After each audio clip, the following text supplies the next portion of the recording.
Thanks for joining me today. I'm glad you're here. Hope you're doing well. My name is Jerrel. I develop video games full-time for a living. Today I want to take a look at the latest Final Fantasy VII Remake Switch 2 footage that Nintendo has shared with us. I will link the original video in the description. I strongly recommend you take a look at that and you can see for yourself some of the points that I will be discussing here. Most importantly, I want to discuss the apparent use of upscaling through the use of DLSS. This is an NVIDIA technology, and it actually, unfortunately, produces some artifacting. I have seen a couple YouTube channels discuss this topic, and I was a little bit disheartened as these channels are meant to be authorities on the topic, but they were quite wrong when it came to certain aspects, and I wanted to add some perspective from a game developer's position. So other channels have said, oh, it's the Switch has lower quality assets, the Switch has lower quality hair, the Switch has worse hair than the PS5 version. But from what I've seen, the hair, in terms of the quality, the hair would be rendered through a part of the program called a shader. And a shader is basically a set of instructions that tells the game engine or the renderer how the geometry should be rendered. When I say geometry, anything that exists in a 3D space is referred to as geometry. It is the 3D model. The hair is geometry. These funny little bolts and nuts and strange shoulder pad, wherever that comes from, is geometry. And so the shader is part of the game that tells the renderer, okay, the hair needs to look like this, the hair should look like that. Now people are saying, oh, the hair is lower quality, so they are insinuating that the shader for hair on the Switch 2 version is worse than the PS5 version. And I've seen comparisons, and whether or not that's true remains to be seen, but from what I see here, the reason why hair looks worse on the Switch 2 is not inherently because they've reduced the quality of the game or any of its assets. It is due to the use of AI upscaling through DLSS. So I'm going to bring up a number of points here. Okay, so we'll start at the water tower scene here at 144. And I want to make sure I approach this topic respectfully. I am not saying that the developers of this game did a bad job. I have the utmost respect for the developers that worked on Final Fantasy Remake. What they've done is brilliant. Bringing it to the Switch is brilliant. So anything that I say here is not a criticism towards them. I'm just pointing out some things as a game developer and helping you understand why do these elements look this way on the Switch 2.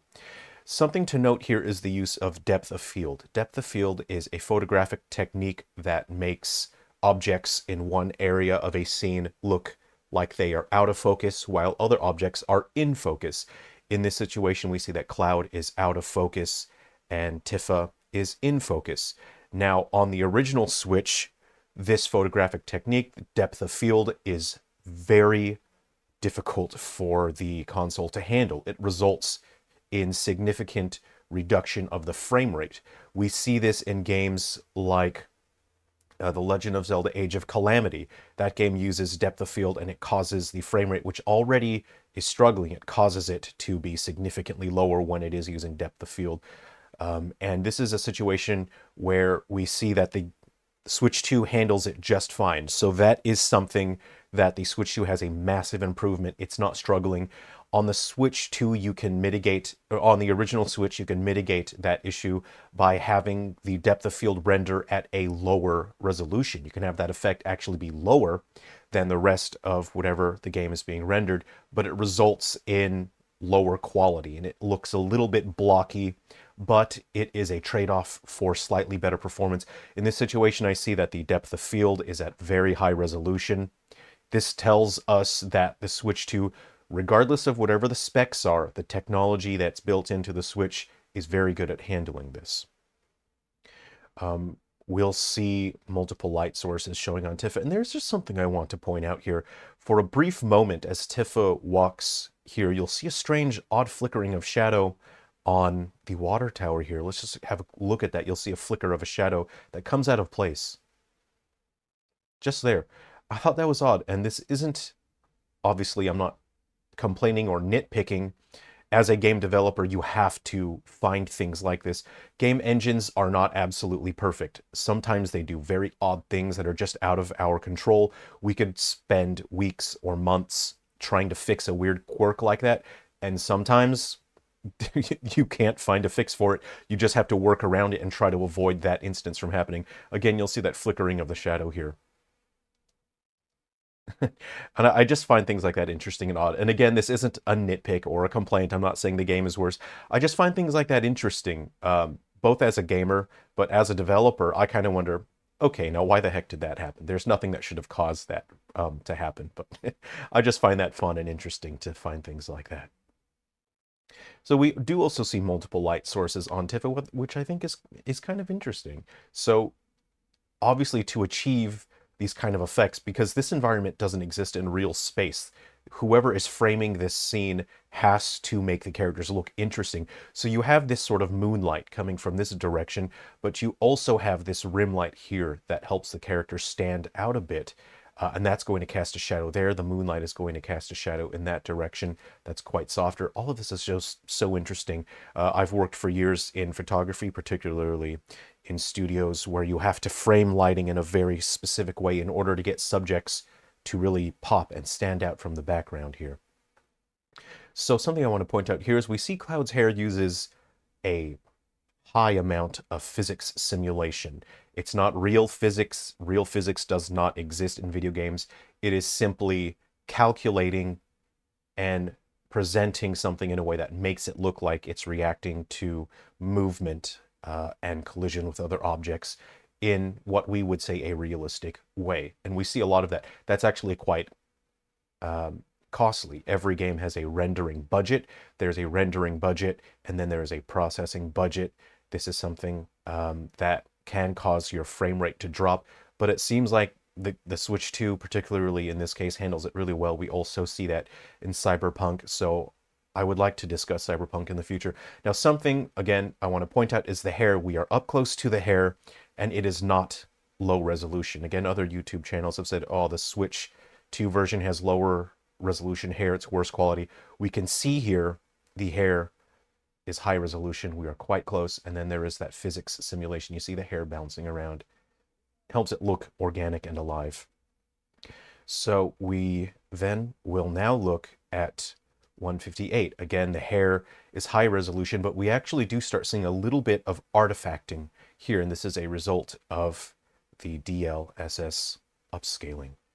We'll see a little bit of there. And this artifacting is present and presents itself in the form of pixels that are not connected, and they seem to be forming a halo around certain details, and it will become very apparent as we go through and look more at the rest of the footage here, and you can see some artifacting there. But overall, this is high resolution texture. They have not reduced the resolution of the hair textures.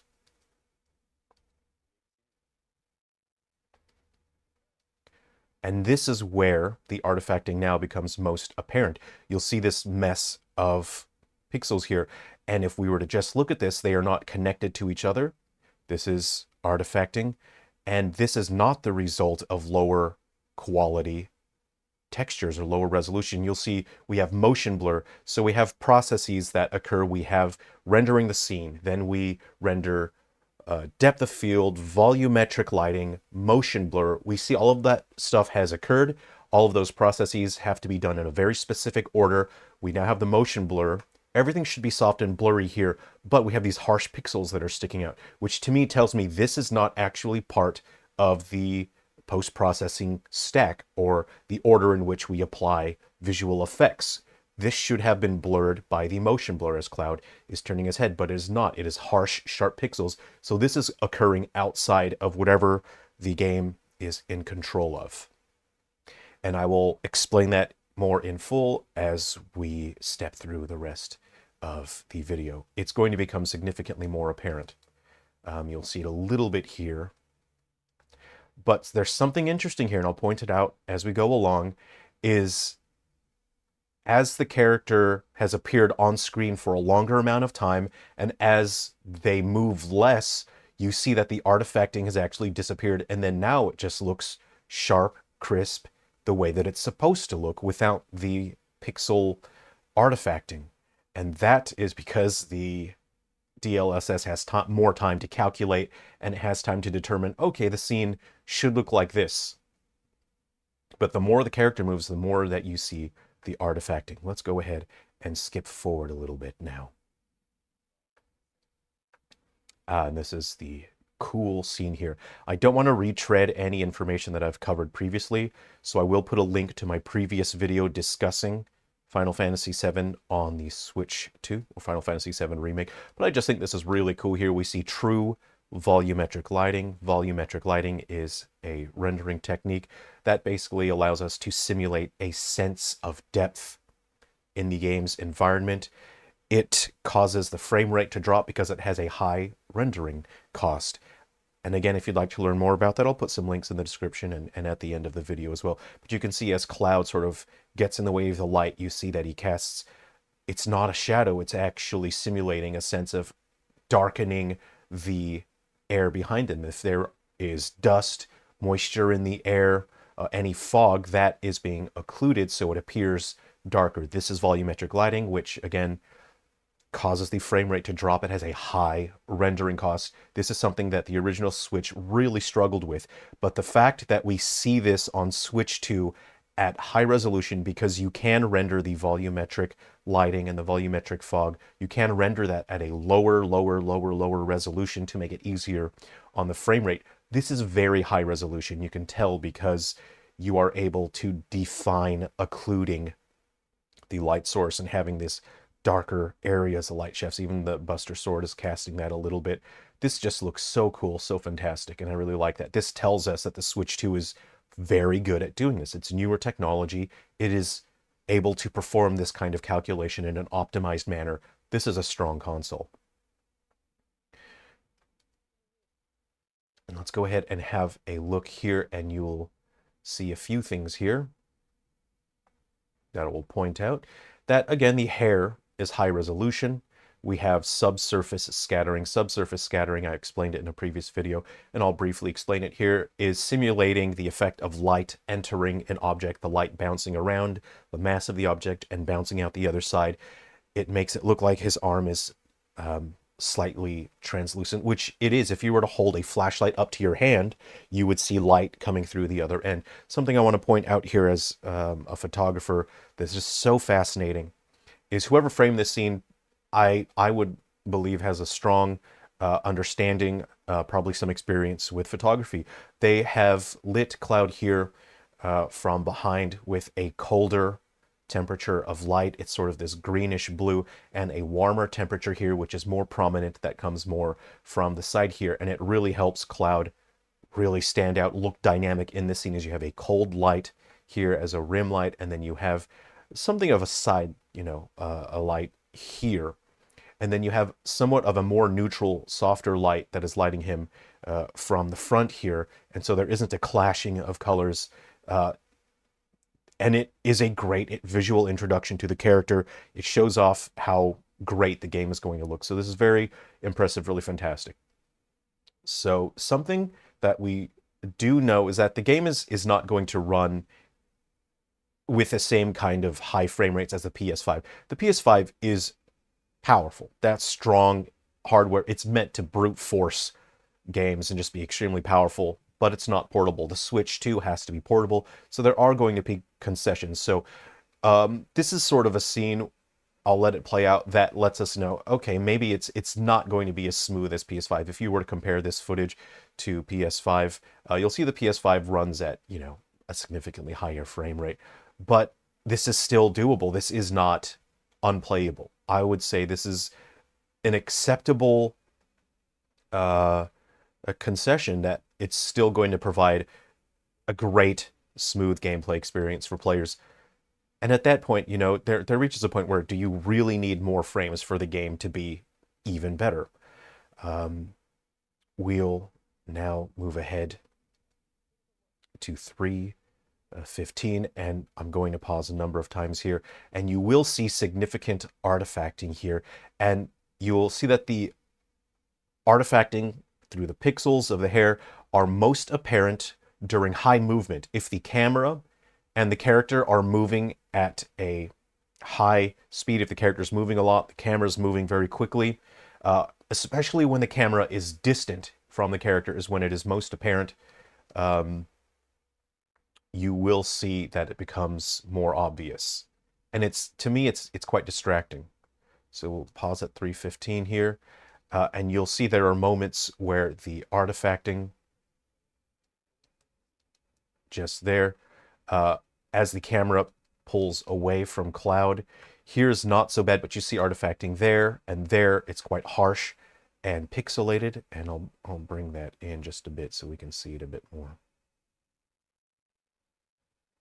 You'll see the pixelation in his hair there. And you'll see pixelation there. And as cloud runs, you'll see the artifacting here in Tifa's hair. It doesn't look like this on the PS5.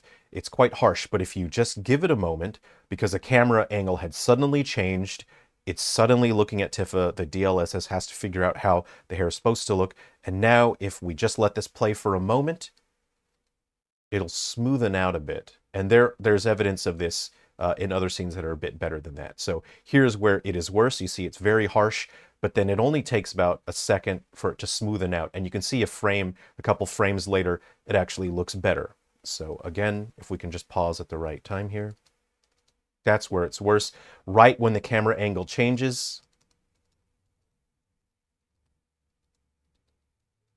and then there we go. It's quite harsh, and then we'll let a couple frames pass, and it smoothens out.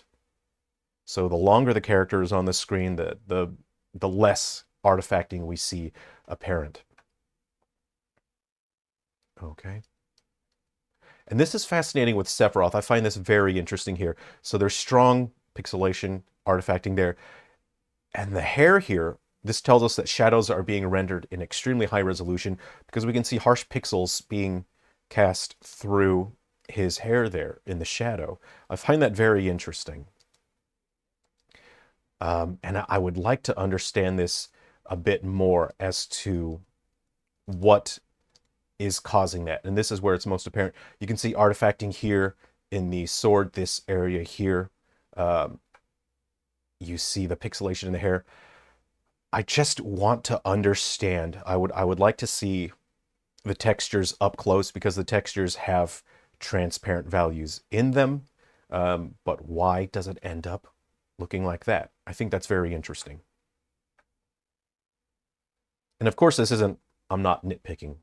I'm pointing it out. I find it very interesting. 19 and 21. Give it a second here. This is where it is most egregious. So previously the scene had a lot of movement in it, and as soon as the frame changes, Cloud's hair, I think this looks very distracting. This is something to me as a gamer. I'm really taken out of the moment. I can't stop staring at this. It's very unpleasant to look at because I'm wondering, why does it look like that? Why does it look like a steel wool?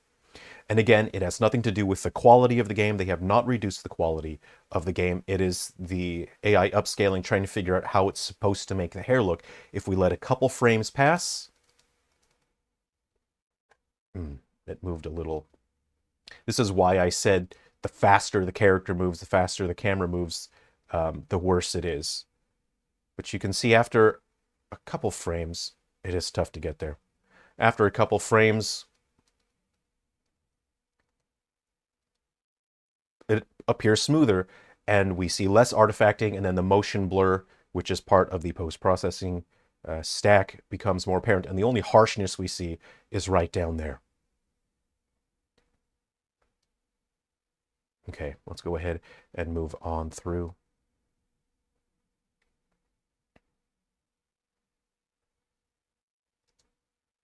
So we can see a little bit of the disconnected pixels that are just floating out of nowhere.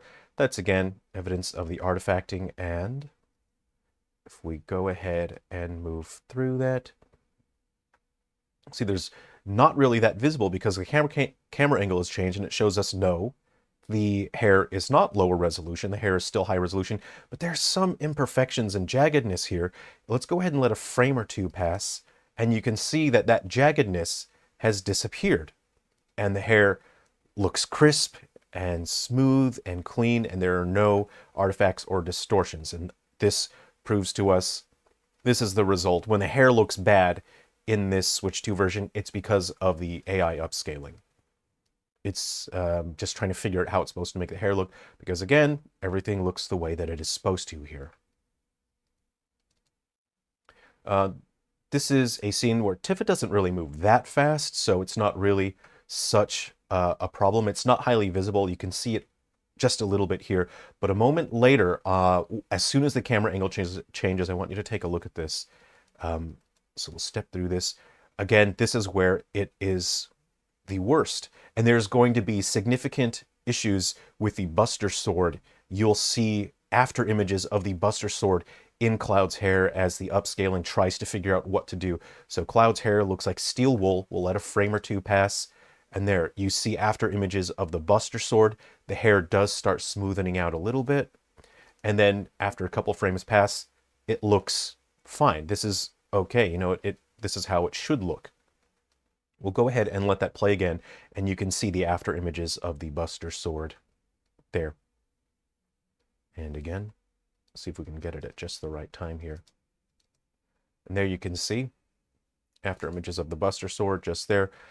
And that, you know, AI upscaling is going to keep improving. It will keep getting better, but this is where we are in technology right now. So I'm not trying to be a naysayer. I'm not trying to be a negative here, but I just wanted to explain, look, this is why Final Fantasy VII Remake on the Switch 2 looks like that.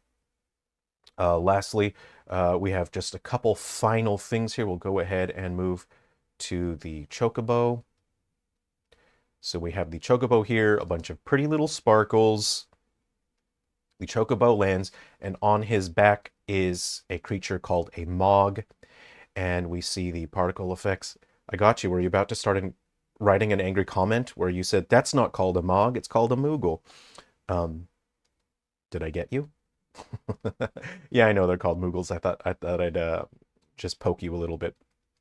So I wanted to just point out here that the particle effects are subject to the same kind of artifacting when it comes to the upscaling, but because particle effects are abstract and nebulous, they're not meant to look like anything in particular. We see that and we don't correlate that with, oh, that should look like human hair, that should look like this. So the artifacting that appears on the particles is not a big deal. And I was scratching my head for a few weeks. I was trying to figure out why the particle effects in this look so sharp, while in other situations there's motion blur. And it is because the upscaling actually makes some of that artifacting apparent, but it's not really a big deal because we accept this as an abstract concept. It's not really, you know, an issue. So I found that pretty interesting here. And we have at 4:02, we're almost done here. We have a couple final things to address. There's something here, and I'll bring up the image here, is that the upscaling artifacting does actually make some pixels, just some random unrelated bright pixels on Cloud's arm. And this is because light is passing through the train window pretty quickly and it's changing. And, you know, it's not a big deal. The artifacting on his hair is apparent. And of course, after, you know, a second or so, it evens out and the effect becomes less apparent. But then we go ahead a couple frames and then we see artifacting from upscaling on the Buster Sword. And you see these just strange pixels here. And yeah, it is distracting. But that's just where technology is right now. Again, I'm not trying to be a negative Nancy. I'm not trying to be a downer Dan. Just want to point out what I think this is interesting, because in a couple years' time, this most likely will not be an issue, and we'll look back and we'll laugh at it and say, oh man, remember how bad AI upscaling used to be, you know, and that's just how technology goes. I find this all very, very fun. Very interesting. And I think the last thing we have to look at here is and this is a scene, unfortunately, where it is quite bad, because the AI upscaling actually ruins the effect of the subsurface scattering. Again, subsurface scattering is a rendering technique that makes it look like light is entering an object and then shining through it because the object is slightly transparent. This is where it looks pretty bad. It's very distracting. It's harsh, hard pixels. It's very dark. And the AI doesn't know that these are supposed to be lighter colors being shown through there. And I'm not sure if we step through that, it gets a little better. It does, but the camera pulls back pretty quickly, and it's hard for the AI upscaling to keep up with that. So it does get a little better as it goes on. Anyway, I hope you found that interesting. I hope this has been fun for you. I'm very much looking forward to seeing more of this game. It just looks so incredible, so fantastic. For me personally, I would really like to be able to turn off. I would like an option to disable the AI upscaling, because not just as a game developer, as a gamer, there are moments in this that are pretty bad. There are moments that are not so bad, and then moments that take me out of the scene. I'm trying to enjoy just being absorbed in this world, and you have moments that, instead of looking at the whole thing, I'm staring at the hair and I'm thinking, when is it going to look bad? When is it going to look good? And then some people won't notice it, some people won't care, and it's not really a big deal. So that's what I wanted to discuss. That's why the hair looks like this on the Switch 2. If you are interested in seeing my other video where I discussed other aspects of this, then I will put the link in the description. It should be on the screen just now. Thank you very much. I'm really glad you're here. I'm grateful to you for watching and enjoying the videos. Please take care of yourselves and be well.